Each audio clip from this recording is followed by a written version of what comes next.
গত 28শে অগস্ট তৃণমূল ছাত্র পরিষদের প্রতিষ্ঠা দিবস উপলক্ষে কলকাতার ধর্মতলায় মুখ্যমন্ত্রী মমতা বন্দ্যোপাধ্যায় পড়ুয়াদের উদ্দেশ্যে বার্তা দেন বিক্ষোভ কর্মসূচির।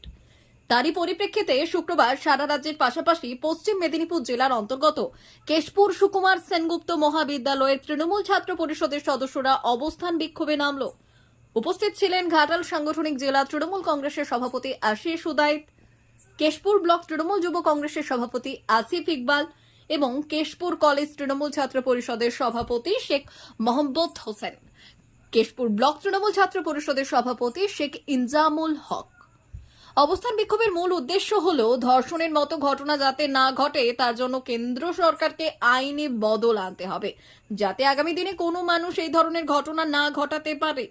এরই পাশাপাশি মেদিনীপুরেও বিক্ষোভ, মূলত আরজি করের ঘটনায় দোষীদের শাস্তির দাবিতে জননেত্রী মমতা বন্দ্যোপাধ্যায়ের নির্দেশে মেদিনীপুর সহ তৃণমূল ছাত্র পরিষদ ও কেডি কলেজ তৃণমূল ছাত্র পরিষদের প্রতিবাদ কর্মসূচি।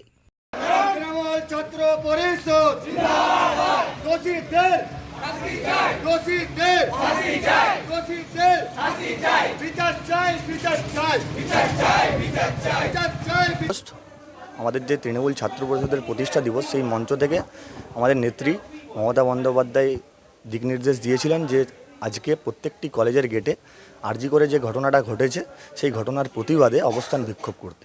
তাই আজকে মেদিনীপুর শহর তৃণমূল ছাত্র পরিষদ এবং কেডি কলেজ তৃণমূল ছাত্র পরিষদ ইউনিট সবাই মিলে আজকে এই আরজি করের যে ঘটনাটা ঘটেছে তারই প্রতিবাদে অবস্থান বিক্ষোভ হয়েছে। আন্দোলন আজকে এই জন্য যে আমরা আরজি কর যে এই ঘটনাটি মর্মান্তিক ঘটনাটি ঘটেছে দিদিকে নিয়ে আমরা দাবি চাই যে ধর্ষকদের ফাঁসি চাই। আর যে ঘটনাটি ঘটেছে আমরা যতক্ষণ না আমাদের আন্দোলনটা যতক্ষণ না ফাঁসি বিচার হচ্ছে ততক্ষণ আমরা এই আন্দোলন চালিয়ে যাচ্ছি আর চালিয়ে যাব যতক্ষণ না আমাদের ধর্ষকদের ফাঁসি চাইছি আমরা। D news, Keshpur.